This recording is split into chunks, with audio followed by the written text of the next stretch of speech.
நாட்டுக்காக Mani Sadasya Niranjan Reddy. Next, please. 6 minutes.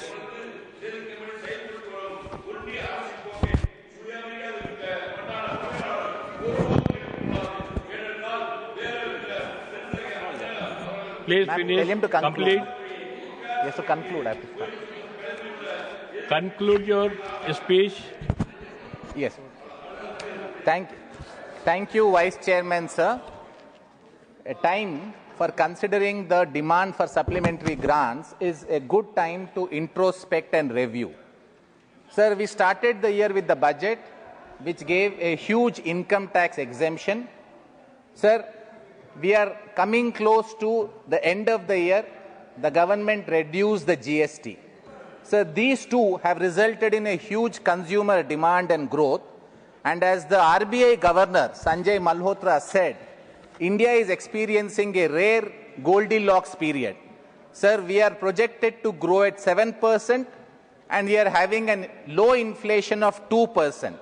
Sir, while we have 7% growth, the Finance Minister may need to bestow attention on one important issue, sir, which is this 7% growth is because the inflation is low. So in terms of real growth, we are doing better than last year.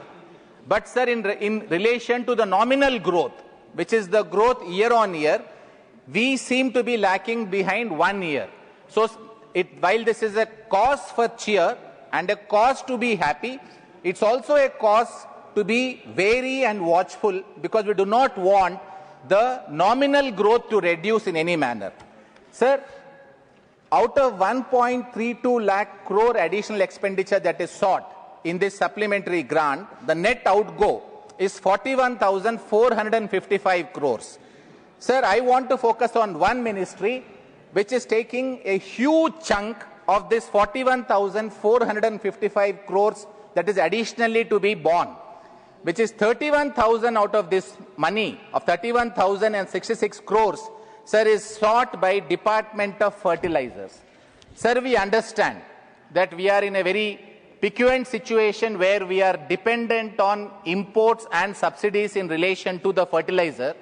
Sir, but I do not see a long-term plan that India has in relation to reducing the fiscal burden because of our subsidies and import of fertilizer.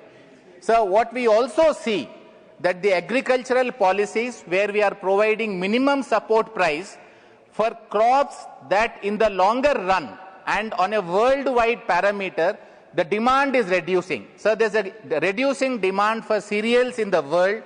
Wheat and rice, sir, demand worldwide is going down.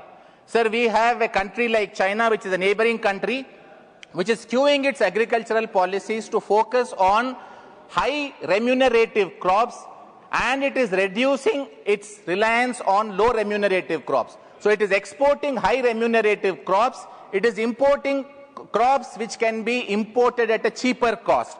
Sir, we need to focus because we are very vulnerably placed in relation to the fertilizer subsidy and we have to take care of our farmers' interest. Sir, I want the government to have a long-term plan. Sir, some of the measures which have been advocated by Niti Aayog and also various agricultural experts is, sir, to start improving targeting and delivery mechanism.